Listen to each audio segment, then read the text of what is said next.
Good evening students. कैसे हो सब? अच्छे हो गए एग्जाम से फारिग? क्या सर, अब की बार तो आईसीआई ने बड़ा ही तड़पाया। बड़ी मुश्किल से एग्जाम करवाए हैं। कब वेट करने लगे थे एग्जाम कब होंगे। नवंबर स्टार्ट से सोच रहे थे, दिसंबर मिड आ गया, है ना। चलो कोई बात नहीं। फाइनली हमारे जो एग्जाम थे वो क्या हो गए, कंक्लूड हो चुके हैं। मैं आज आप लोगों के साथ डिस्कस करने जा रहा हूं बच्चों, सीए फाउंडेशन के आपके पेपर का एनालिसिस अकाउंटेंसी के, जिसको देख करके आप देख समझ सकते हो कि क्या आपका एक एक्सपेक्टेड स्कोर रहने वाला है अकाउंटेंसी के पेपर के अंदर। ठीक है, हम लोग आज रैपिडली क्या करेंगे, अकाउंटेंसी के पेपर का एक डिस्कशन करेंगे, जिससे आपको एक रफली आइडिया मिल जाएगा कि आपका क्या स्कोर रहने वाला है। ज्यादा लंबा ना खींच के अपने डिस्कशन को मैं स्टार्ट करता हूं हमारे पेपर का डिस्कशन। सबसे पहले देखो, आपका जो क्वेश्चन पेपर था वो 100 मार्क्स का था। 3 आवर्स आपको अलॉट हुए थे। टोटल नंबर ऑफ क्वेश्चन जो थे वो 6 थे। उन 6 क्वेश्चन में से आपका क्वेश्चन नंबर 1 जो था वो क्या था, कंपलसरी था।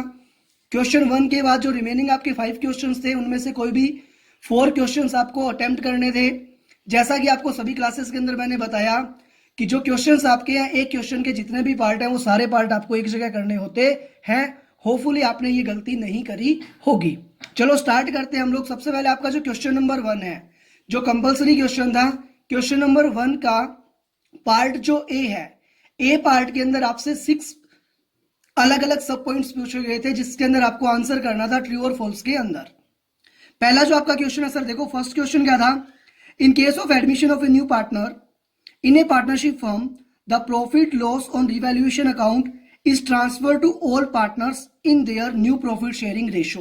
तो आपसे पूछा, आपको यह बताना था कि ये स्टेटमेंट जो है ट्रू है या फॉल्स है। अगर हम लोग एनालिसिस करें इसका, तो यहां पे देखो आपको बताया गया कि नया पार्टनर आ रहा है और आप रिवैल्यूएशन बना रहे हो। अगर न्यू पार्टनर की एंट्री के टाइम हम लोग रिवैल्यूएशन अकाउंट बनाते हैं, तो जो भी ओल्ड एडजस्टमेंट्स होते हैं वो सारे ओल्ड एडजस्टमेंट हम लोग कैसे करते हैं, ओल्ड पार्टनर्स के अंदर, ओल्ड रेशियो के अंदर करते हैं। इसलिए जो स्टेटमेंट आपका था ये क्या था, फॉल्स था।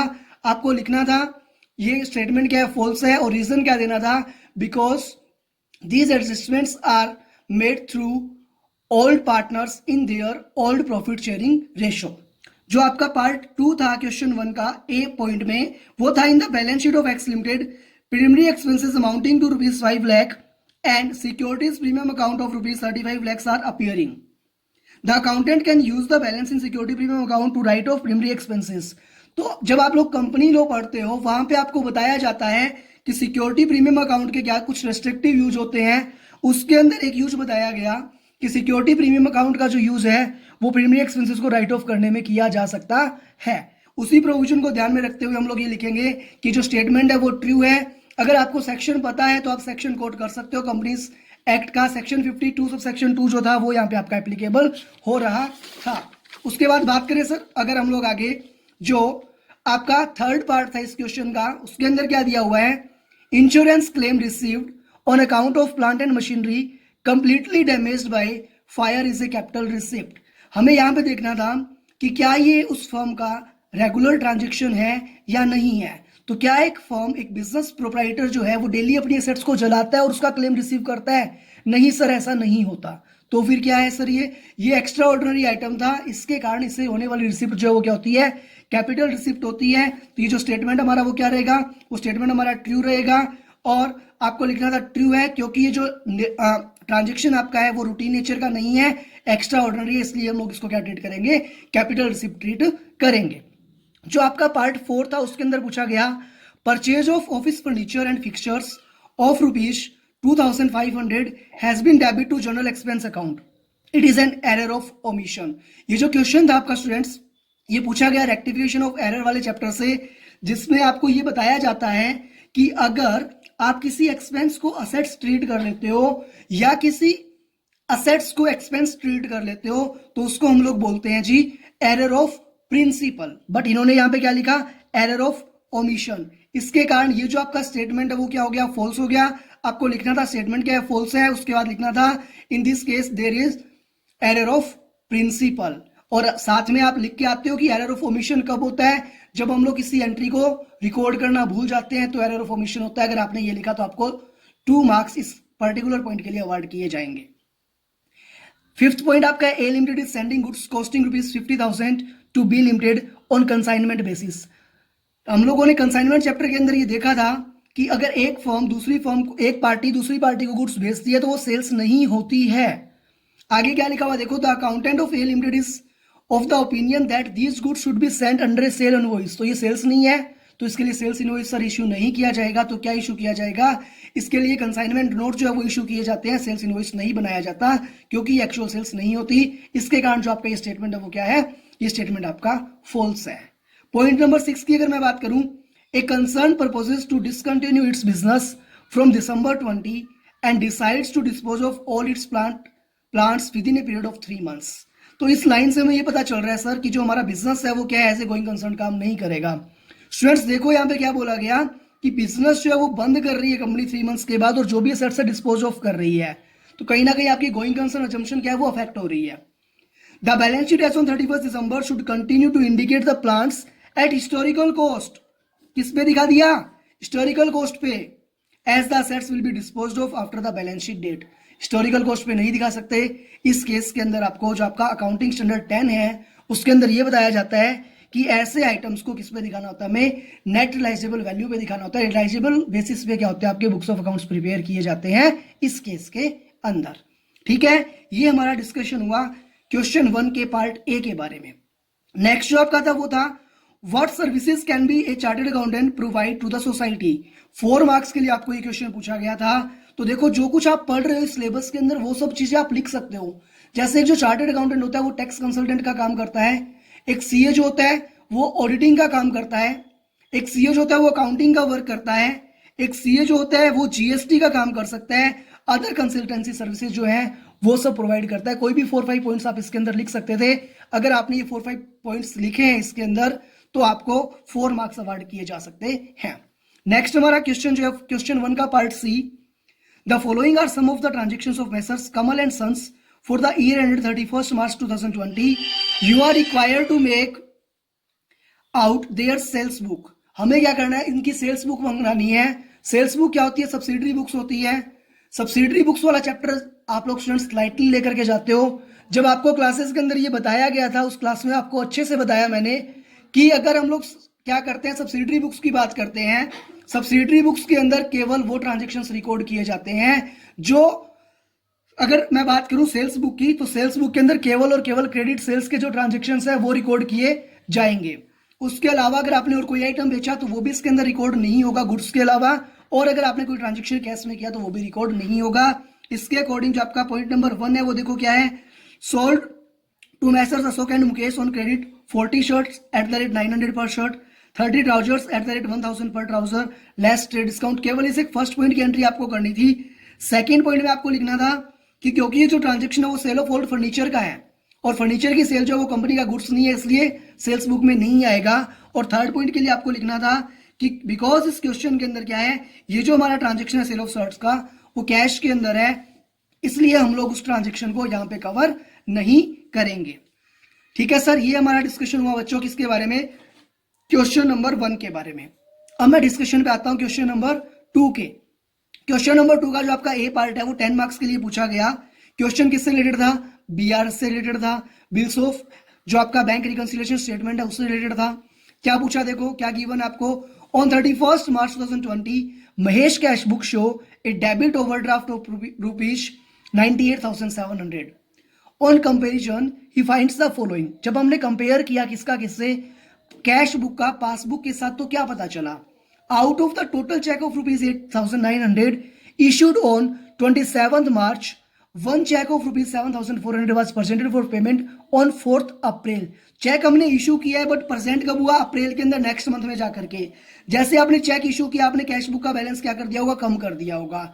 तो अब क्या करोगे, 7,400 को आप क्या करोगे, पॉजिटिव आइटम के जैसे दिखाओगे भी। अगर आपने कैश बुक का ओवरड्राफ्ट बैलेंस माना है तो उसको हमने क्या मान लिया, उसको मैं नेगेटिव बैलेंस मान करके चलता हूं। तो ये हमारा कैश बुक का बैलेंस कौन सा हो गया, ये सर हमारा 8,900 इसमें से लेस होएगा। कैश बुक का पॉजिटिव आइटम है, जो हमें ओवरड्राफ्ट बैलेंस दिया उससे हमें लेस करना था इस पर्टिकुलर आइटम को। आगे देखते हैं, and the cheque other cheque of 1,500 handed over to the customer. Customer की जगह यहाँ पे क्या आना चाहिए था, सप्लायर आना चाहिए था, क्योंकि हम लोग कस्टमर को चेक क्यों देंगे भाई।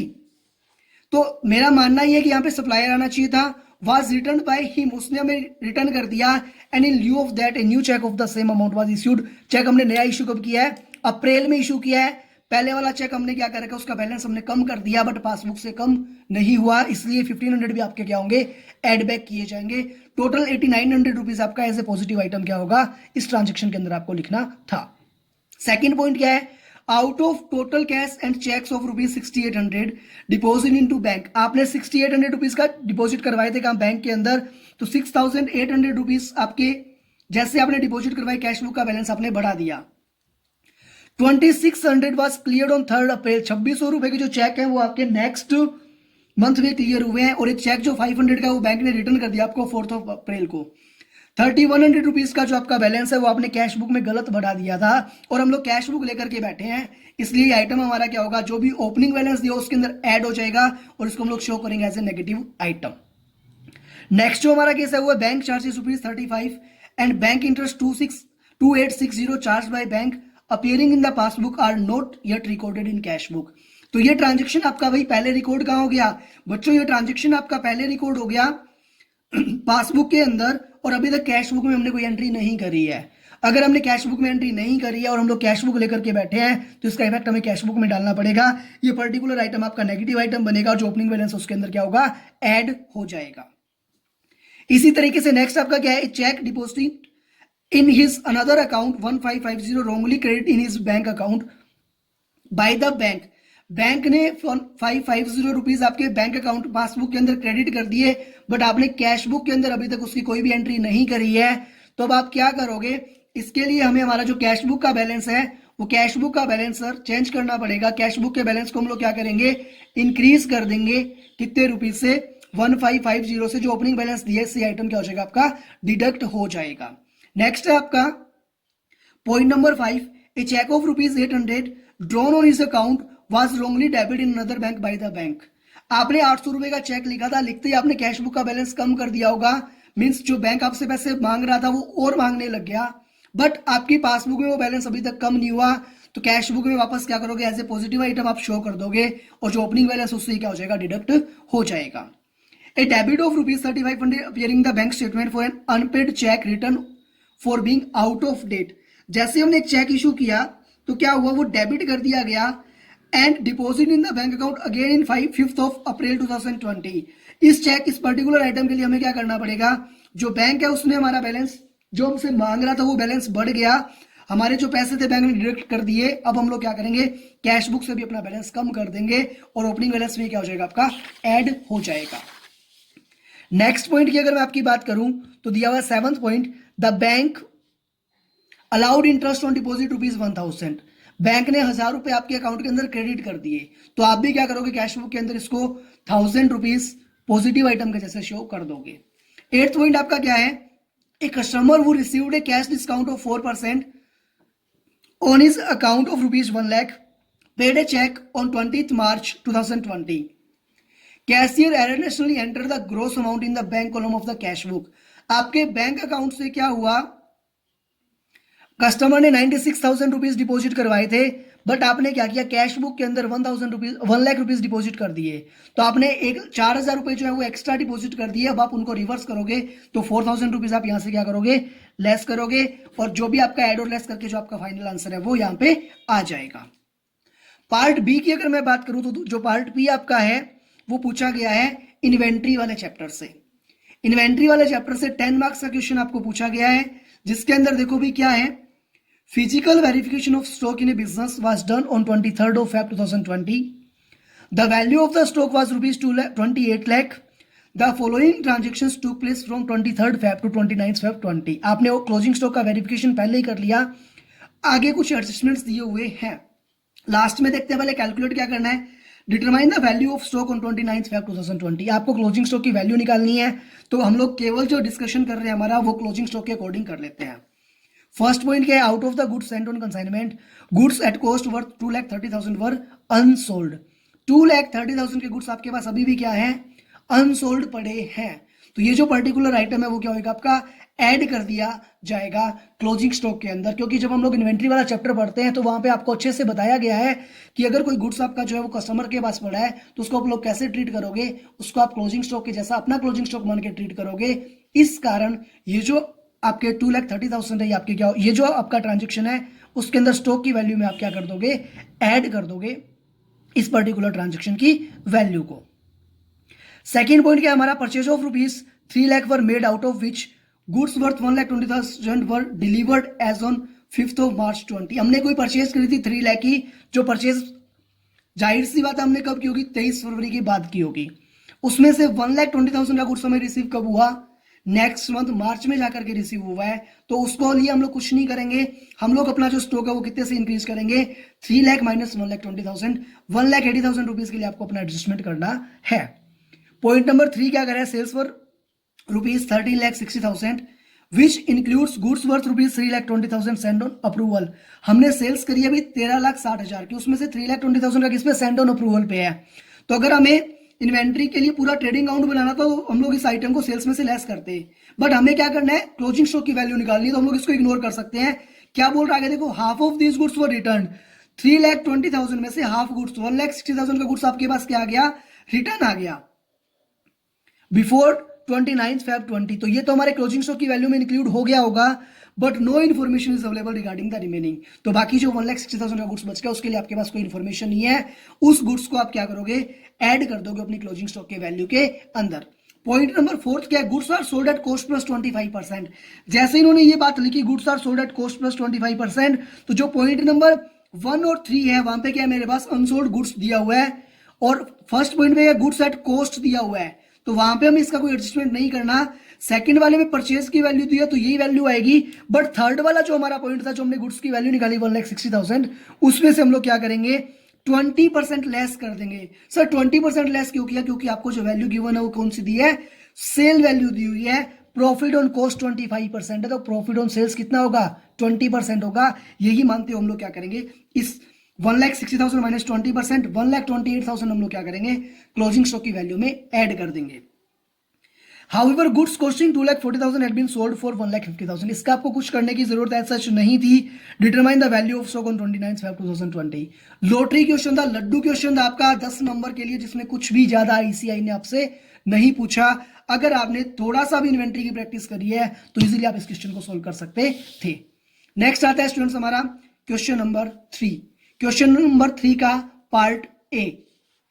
पार्ट ए की अगर मैं बात करूं तो देखो क्या पूछा हुआ है, Maya consign 400 boxes of shaving brushes, each box containing 100 shaving brush, cost price of each box is 3,000, Maya spend ₹500 per box eight cartridge. तो आपको ये बताया गया कि 400 बॉक्सेस जो है वो भेजे हैं माया ने, एक बॉक्स के अंदर 100 ब्रशेस आपके हैं, और जो प्राइस आपको गिवन है वो भी क्या बॉक्स की गिवन है। तो कितने सेविंग ब्रश हैं उससे आपको कोई मतलब इस क्वेश्चन के अंदर रहना नहीं चाहिए था एक बार के लिए। माया spend 500 per box as cartage, freight, insurance and forward charges. तो जब हम लोग बात करें लास्ट में क्या देखो, प्रिपेयर क्या करना, you are required to prepare consignment account. तो कंसाइनमेंट अकाउंट जो बनाओगे तो गुड्स सेंड ऑन कंसाइनमेंट की वैल्यू कैसे आएगी, 400 इंटू 3,000। एक्सपेंसेस की बात करो कंसाइनर की, तो आप कंसाइनर के एक्सपेंस दिखाओगे, cartage, freight, insurance and other charges 500 into 400, 500 रुपए एक बॉक्स के हैं, इंटू नंबर ऑफ बॉक्सेस कितने हैं 400। उसके बाद एंड माया लोड क्लेम, उसके बाद क्या हुआ, वन बॉक्स, एक बॉक्स कितने का है, एक बॉक्स है सर हमारा जो हमने सेंड किया हुआ है 3,000 रुपीज का, जिसपे हमने खर्चा कितना किया 500 रुपीज का। वाज लॉस्ट ऑन वे, रस्ते में खो गया तो 3,500 रुपए का नुकसान हुआ हमें। And Maya lost claim with insurance company and could get 2,700 as claim on average basis. 2,700 rupees का आपको पैसा रिसीव हुआ, आप कैश में रिकॉर्ड कर दोगे बाई कैश 2,700, और 800 रुपीज का आपको लॉस हो गया, तो जो लॉस आपका वो कंसाइनमेंट अकाउंट में आपको चार्ज करना होता है। Consignee took delivery in the rest of the boxes and spent 1,99,500। तो कंसाइनी का एक्सपेंस है, आप लिख दोगे टू कंसाइनी एक्सपेंस कितना 1,99,500, और अदर एक्सपेंस जो रिकरिंग नेचर के हैं वो कितने हैं 1,12,500 एक्सपेंस आपको रिकॉर्ड करने हैं। ही sold 370 boxes eight the rate of 65 पर सेविंग ब्रश। यहाँ पे 65 रुपीज पर सेविंग ब्रश है, तो हमें ये ध्यान देना है कि 65 पर सेविंग ब्रश अगर आपका है तो आपको क्या करना पड़ेगा, 65 इंटू 370 इंटू 100, इससे क्या आएगा, आपकी सेल प्राइस निकल करके आएगी। ठीक है, he was entitled to 2% commission on sales, तो जो टोटल आपकी सेल्स है उस पर क्या मिलेगा, उसको 2% आप दे दोगे ऑर्डिनरी कमीशन, और 1% क्या देना है आपको, del creditor commission. You are required to prepare consignment account, केवल आपसे कंसाइनमेंट अकाउंट पूछा गया 5 मार्क्स के लिए। सेम क्वेश्चन जो आपका लास्ट टाइम में भी पूछा गया था, तब ये पूछा गया था आपके से 10 मार्क्स में, बट उसमें आपको कंसाइनी अकाउंट भी क्या था, एडिशनली बनाना था। ठीक है, अभी तक जो हमने पेपर डिस्कस किया, हम लोग बात कर सकते हैं जो आपका पेपर का लेवल है वो क्या है, काफी इजी है। बी पार्ट की बात करते हैं। Attempt any one of the following to sub part, that is either 1 और 2। जो बी पार्ट है उसके अंदर आपने फर्स्ट और सेकंड दो ऑप्शन में से कोई भी एक क्वेश्चन अटेम्प्ट करना है। जो फर्स्ट क्वेश्चन आपका वो क्या है, देखो, from the following particulars prepare a account current as sent by mister Raju to mister Sunil. जो मिस्टर राजू है वो किसको सेंड कर रहे हैं, सुनील को सेंड कर रहे हैं, एज ऑन 31 अक्टूबर 20 by means of product method charging interest at the rate 12%। तो ये क्वेश्चन था आपका अकाउंट करंट का। लास्ट टाइम नवंबर 19 के अंदर भी ये क्वेश्चन आपका था। 3 का बी क्वेश्चन ऐसे ही पूछा गया था, और उसके अंदर ये था कि जो थर्ड का बी क्वेश्चन आपका है 5 मार्क्स के लिए, अल्टरनेटिव इसी तरीके से पूछा गया था। सेम पैटर्न फॉलो किया आईसीआई ने, और इसके अंदर क्या बताना था आपको, अकाउंट करंट प्रिपेयर करना था बाय प्रोडक्ट मेथड। कुछ नहीं सर, देखो क्या बताया हुआ है इसके अंदर, first balance due from Sunil. Sunil से आपके पास क्या बैलेंस ड्यू है, कितना 840 का ओपनिंग बैलेंस है, इसलिए हम लोग डेज काउंट करेंगे। तो डेज जब काउंट करोगे डेबिट साइड में आपका आएगा, क्योंकि सुनील आपका डेटर है, to balance BD. Days count करोगे 31, 31, 30 और 31, टोटल जो आपके नंबर ऑफ डेज हैं वो हो जाएंगे 123, और आप मल्टीप्लाई कर दोगे 840 से, तो आपका प्रोडक्ट निकल के आ जाएगा। सेकंड ट्रांजेक्शन आपका है गुड सोल्ड टू सुनील 1310 का। अगर आप डेज काउंट करोगे, अगस्त के हो गए आपके 16 डेज, सितंबर के 30 और अक्टूबर के 31, टोटल नंबर ऑफ डेज हो गए आपके 77। 77 इंटू 1310 अगर आप करोगे तो जो आपका है वो प्रोडक्ट आएगा निकल करके। 20 अगस्त को गुड्स रिटर्न किया गया सुनील के द्वारा, बट यहाँ पे हमें कोई क्रेडिट पीरियड जो है वो नहीं दिया गया, तो हम लोग क्या करेंगे, 20 अगस्त से डेज काउंट करेंगे। डेज काउंट करेंगे अगर हम लोग, तो डेज आए अपने 11 डेज अगस्त के रह गए हमारे पास, सितंबर के 30 और अक्टूबर के 31, टोटल 72 डेज इंटू 240, प्रोडक्ट आपका निकल के आ जाएगा। ऐसे ही सुनील पेड बाय चेक, तो हम लोग लिखेंगे by bank 830 rupees. Days count करोगे तो देखो सितंबर के कितने डेज रह गए, सितंबर के डेज बच गए आपके 8, और अक्टूबर के कितने 31, टोटल 39 डेज आपके यहाँ पे कंसीडर होंगे। ऐसे he received cash from Sunil, Sunil से हमें 560 रुपीज मिले अगर है तो हम लोग लिखेंगे बाय कैश, और डेज कितने आ जाएंगे 16 इंटू 560। दोनों साइड के प्रोडक्ट को आप टोटल कर लोगे, डिफरेंस निकाल लोगे, और जो डिफरेंस आया उस पर आप क्या करोगे, इंटरेस्ट जो है वो कैलकुलेट कर लोगे 12% की रेट से। ये तो आपका काफी इजी क्वेश्चन था 5 मार्क्स के लिए। नेक्स्ट आपका जो है वो है, देखो question part 2, Rakesh at the following bills receivable and bills payable against Mukesh. कुछ बीपी और बीआर के ट्रांजेक्शंस आपको गिवन है, दोनों के बीच में हुए।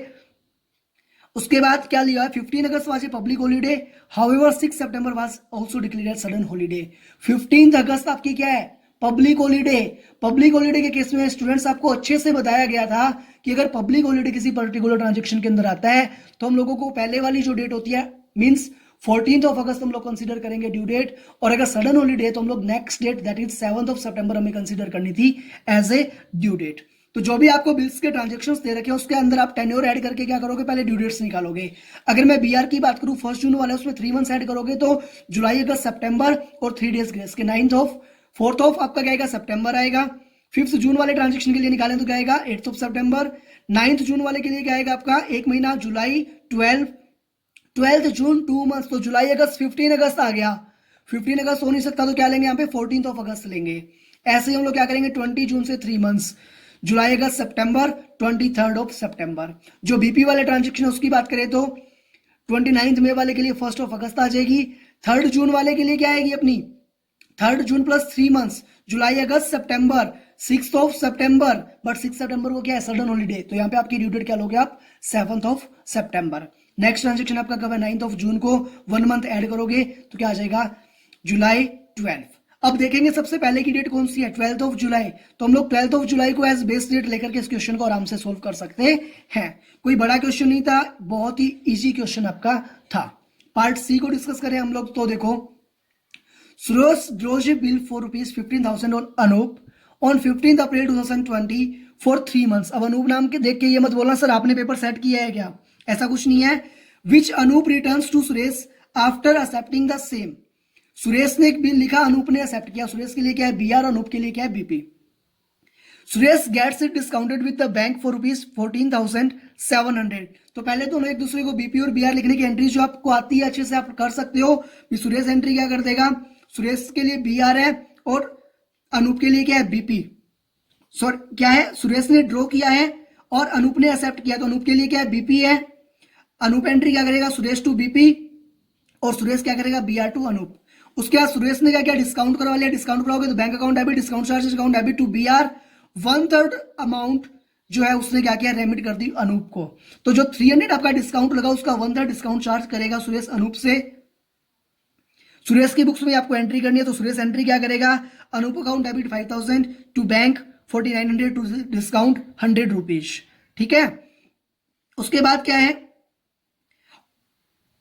On the due date Suresh fails to remit the amount due to Anoop but he received a bill of ₹17,500 for 3 months which Anoop discount for 17,100। Suresh ने क्या हुआ, ड्यू डेट पे अनूप जो था वो पैसा जो पैसा है वो अमाउंट ड्यू था वो दे नहीं पाया, तो उसने एक बिल एक्सेप्ट कर लिया।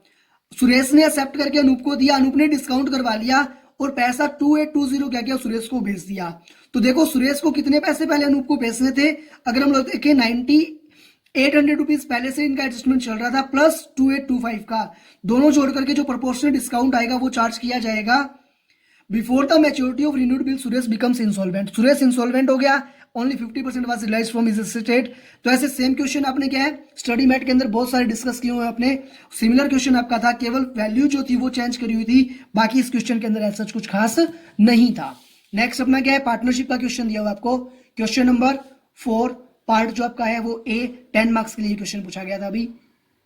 Messrs TB is a partnership firm with the partners कौन कौन है, A B and C, sharing profit and losses in the ratio of, किस रेशियो में प्रॉफिट लॉस शेयर कर रहे हैं भाई ये लोग, ये प्रॉफिट और लॉस शेयर कर रहे हैं 3:5 के अंदर। The balance sheet of the firm as on 30 June 20 was as under. Balance sheet में गिवन है, देखो ए की, बी की और सी की कैपिटल आपको गिवन है, long term loan, bank overdraft और ट्रेड पेबल्स। इधर असेट साइड की बात करूं तो land, building, plant and machinery, investment, inventory और ट्रेड रिसीवेबल्स। कोई एडजस्टमेंट ऐसा नहीं है जिसका एडजस्टमेंट आपको पार्टनर कैपिटल के अंदर करना हो या कुछ डिस्ट्रीब्यूट करना हो या कोई इंटेंजिबल असेट्स के रिगार्डिंग कोई भी आपको एडजस्टमेंट दिया हुआ नहीं है इस पर्टिकुलर क्वेश्चन में। It was mutually agreed that B will retire from partnership and in his place D will admit as a partner with effect from 1st July 20। एक पार्टनर जा रहा है और दूसरा आ रहा है, तो पहले हम लोग जो पार्टनर जा रहा है उसको बेचने की तैयारियां करेंगे, जब वो पार्टनर चला जाएगा उसका सारा ट्रीटमेंट हो जाएगा, उसके बाद हम लोग कंसीडर किसको करेंगे, न्यू पार्टनर की एंट्री को हम लोग कंसीडर करते हैं। ऐसा क्वेश्चन आपने अगर +2 में अच्छे से किया हो तो +2 की बुक्स के अंदर भी आपने ऐसे क्वेश्चन की प्रैक्टिस करी हुई है।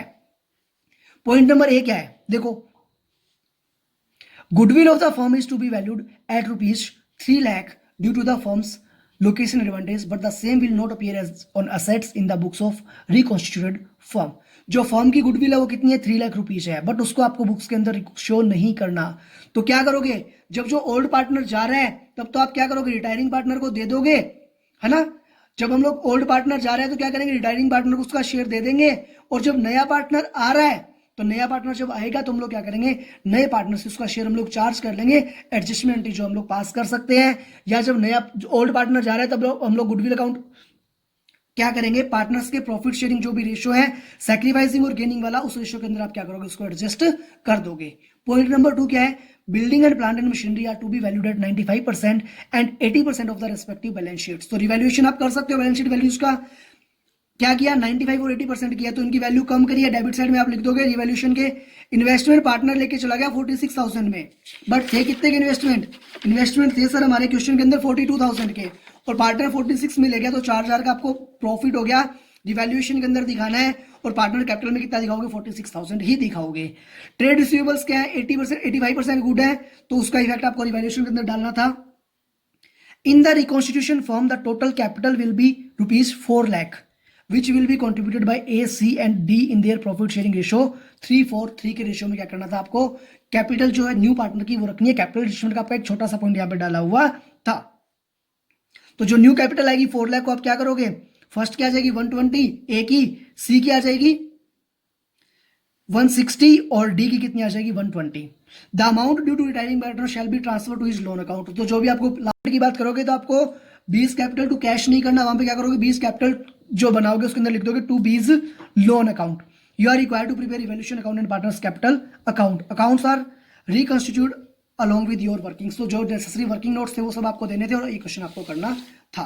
काफी इजी क्वेश्चन था। पार्टनरशिप की अगर मैं बात करूं तो बैलेंस शीट इन्होंने आपसे यहाँ पे नहीं पूछी, केवल और केवल आपसे पूछा क्या, रिवैल्यूएशन और पार्टनर कैपिटल अकाउंट। जो बी पार्ट आता है देखो सर, वो किस चीज का है, from the following balances and particulars of as college. NPO का क्वेश्चन था आपका।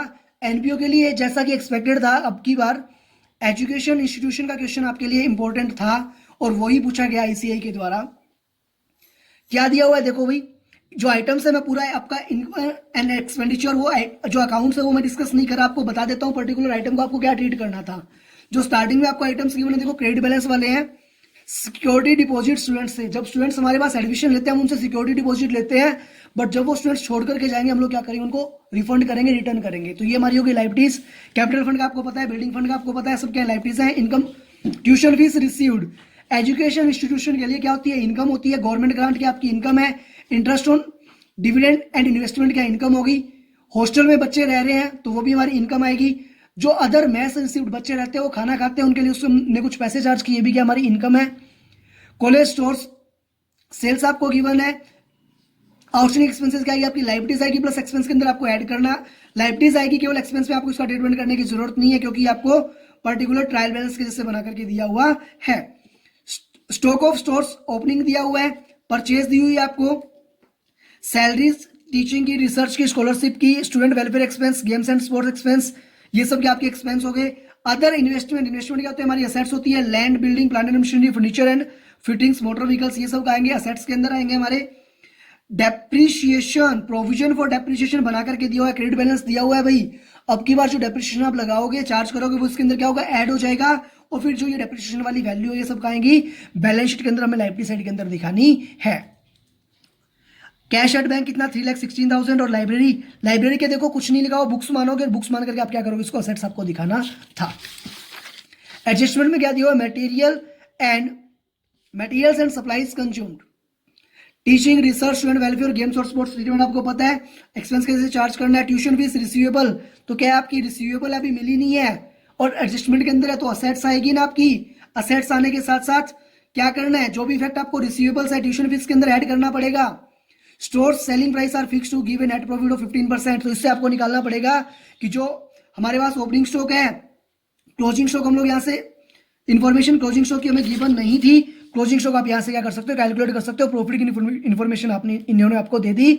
सेल्स की वैल्यू आपके पास है तो आप इसको सोल्व कर सकते थे आराम से। Depreciation is provided on straight line basis, आपको डेप्रिसिएशन चार्ज करना था यहाँ पे सिंपली।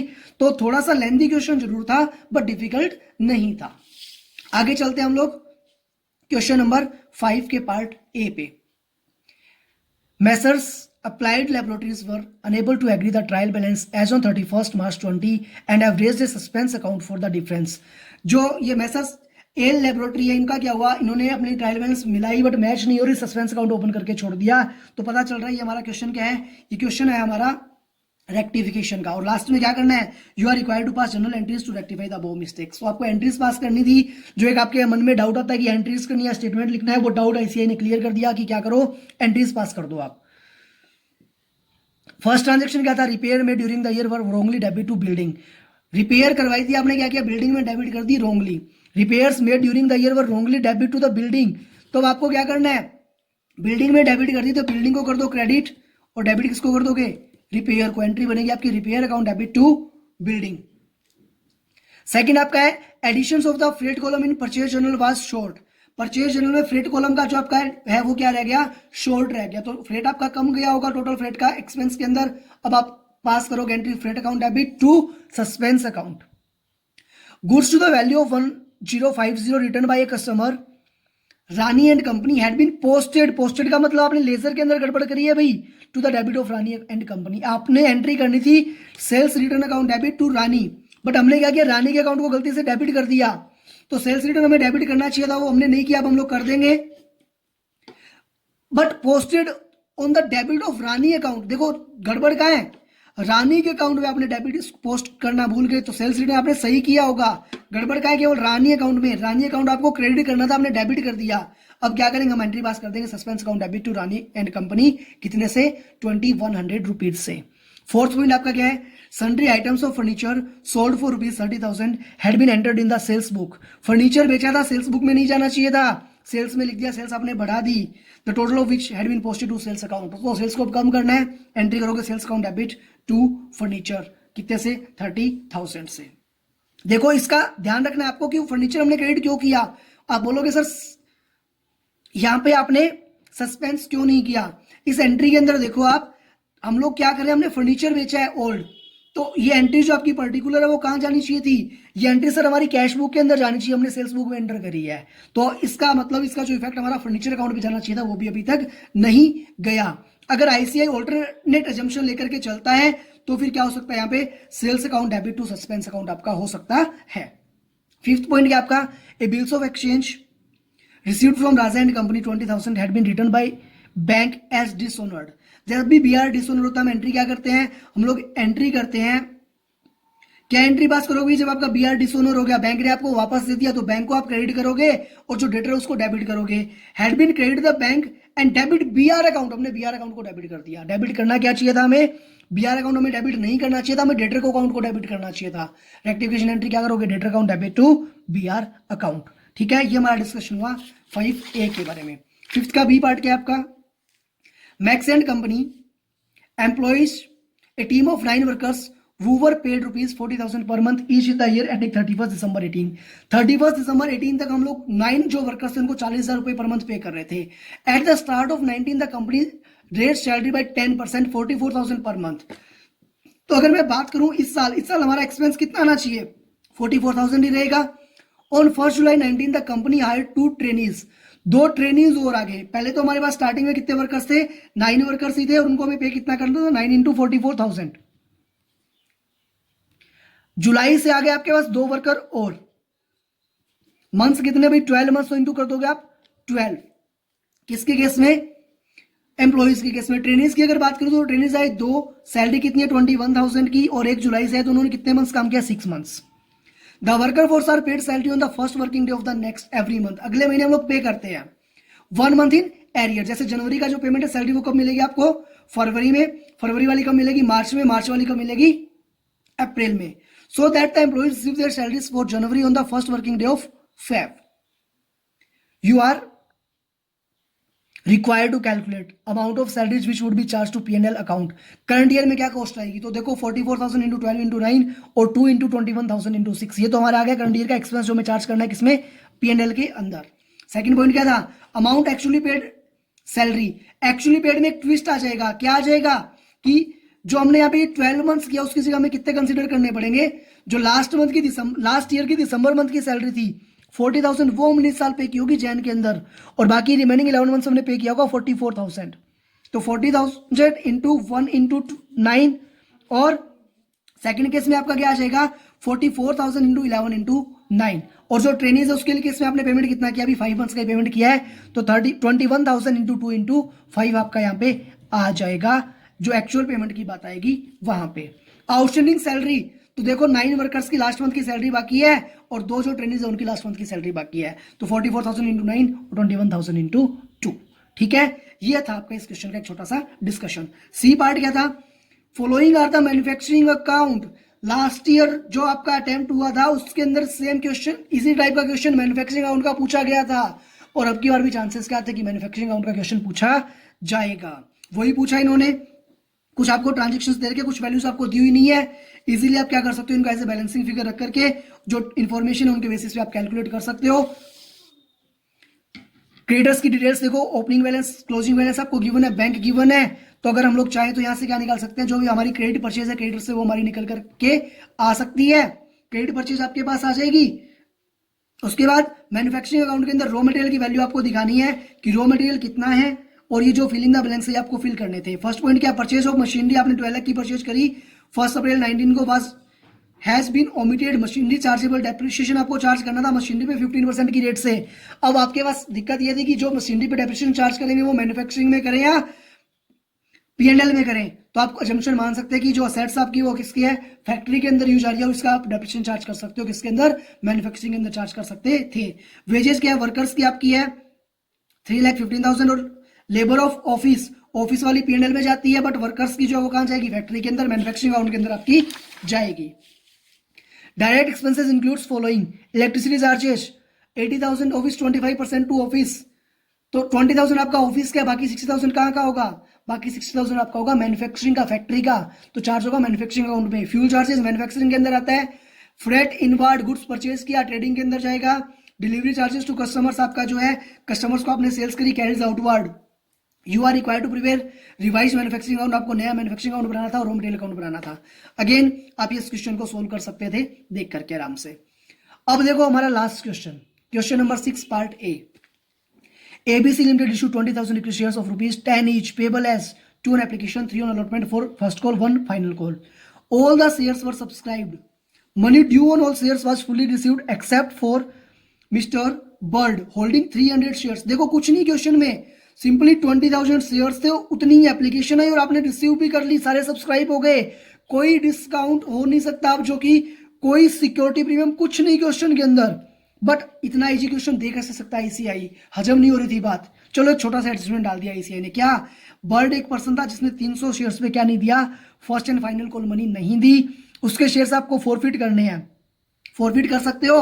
तो उसने क्या किया, आपको फाइनल कॉल नहीं दी ना, इट मीन्स ₹1 उसने आपको फाइनल कॉल का जो पैसा उसने आपको नहीं दिया, बाकी जो पैसा उसने दे दिया। द फॉरफिटेड शेयर्स, तो उसने आपको कितना पैसा पे किया, देखो उसने आपको 3 और 2 5 रुपीज पे किए, 5 इंटू 300 कहाँ चले गए, शेयर फॉरफिचर में चले गए। उतने शेयर सारे के सारे आपने रीइश्यू कर दिए 2 रुपीज डिस्काउंट पे, तो 300 टू 600 डिस्काउंट आपका क्या होगा, यूटिलाइज हो गया। बाकी जो 900 रुपया वो क्या करोगे, आप ट्रांसफर कर दोगे कैपिटल रिजर्व के अंदर। यकीन नहीं आता कि आईसीआई ने इस क्वेश्चन को 10 नंबर में पूछ कैसे लिया, इतना इजी क्वेश्चन था। चलो आपके लिए लॉटरी थी, अच्छी बात है, पेपर इजी था इसलिए। अब बात करते हैं लास्ट जो अपना बचा है, पार्ट बी और सी। पार्ट बी क्या था अभी, while limited issued 10,000 12% debentures of the nominal value 60 lakh as follows. Vendors आपने असेट्स परचेज कर दी 13 लाख की और डिवेंचर्स आपने इशू कर दिए 15 लाख के। तो असेट्स टू वेंडर जो आपकी एंट्री होती है वो कितने से करोगे, 13 लाख से, और जब वेंडर को डिवेंचर इशू करोगे तो वेंडर अकाउंट डेबिट कितने से, 30 लाख से। डिस्काउंट हो गया डिवेंचर पे 2 लाख का, और टू डिवेंचर्स कितना हो जाएगा, 15 लाख। सेकेंड पॉइंट था to sundry persons for cash at 90% of nominal value 30 lakh. Sundry persons को आपने क्या है, अलग अलग आपने पेमेंट किया 30 लाख वैल्यू का 90% पे, तो 27 लाख के आपके डिवेंचर्स जो है वो इश्यू हो जाएंगे यहाँ पे। To the bankers as collateral security for a loan of ₹14 lakh to 15 lakh. तो डिवेंचर्स जब आप कोलेटरल सिक्योरिटी भी इशू करते हो, first entry bank to bank loan 15 lakh, और debentures as a collateral security issue करोगे तो एंट्री क्या होगी, debenture account debit to debenture suspense account debit to debenture कितना, 14 लाख। ये आपका एक छोटा सा डिस्कशन। लास्ट क्या था, discussion the factors taken into consideration for calculation of depreciation. Depreciation जब आप कैलकुलेट करते हो कौन कौन से फैक्टर्स आपके माइंड के अंदर रहने चाहिए, तो आपको बताया गया था क्लास के अंदर भी। क्या, जब हम लोग डेप्रिसिएशन चार्ज करते हैं, असेट्स की कॉस्ट कितनी है वो हमें आने माइंड में होनी चाहिए, स्क्रैप वैल्यू कितनी है, साल्वेज वैल्यू कितनी है वो, और असेट्स की जो लाइफ क्या है वो अगर हमें पता हो तो हम लोग आराम से इन फैक्टर्स को ध्यान में रखते हैं जब भी हम लोग क्या करते हैं, कैलकुलेट करते हैं वैल्यू किसकी, असेट्स की, डेप्रिसिएशन चार्ज करने के लिए। तो ये फैक्टर्स हमारे माइंड के अंदर रहने जरूरी होते हैं। ये था स्टूडेंट्स आपका डिस्कशन अबाउट अकाउंटेंसी पेपर। उम्मीद करता हूं आप ये एनालिसिस करने के बाद जज कर पाओगे आपका स्कोर क्या रहने वाला है, और उसके अकॉर्डिंग आप अपने जो नेक्स्ट प्लान्स है वो आप कर सकते हो। चलो एंजॉय करो, आप लोग फ्री हो चुके हो, एनालिसिस अपना अच्छे से देखो, और उसके बाद जल्दी आप डिसीजन लो अपने सी एंटर की कोचिंग्स के रिगार्डिंग। जो भी आपके डिसीजंस है वो आप देखें। कोई आपको प्रॉब्लम अगर आप फेस कर रहे हो, आप कमेंट सेक्शन के अंदर मेरे से पूछ सकते हो, कोई दिक्कत आपको नहीं है, आप मुझे अपना बड़ा भाई समझ करके जब भी आपको गाइडेंस की जरूरत हो आप मुझसे कॉन्टैक्ट कर सकते हो यूट्यूब चैनल के थ्रू। अदरवाइज जो मैं आपको मेरे कॉन्टैक्ट नंबर प्रोवाइड कर दूंगा, टेलीग्राम चैनल जो आप वहां से मुझसे पूछ सकते हो। मिलते हैं नेक्स्ट लेक्चर के अंदर आपके साथ, तब तक के लिए bye bye, good day, enjoy करो आप अपना जो आप पेपर फ्री हुए हैं उसको आप अब एंजॉय करो, 2-3 दिन खूब सारी मस्तियां करो, उसके बाद फिर हम लोग वापस से सोचेंगे पढ़ने के बारे में। ठीक है, बाय बाय, गुड डे।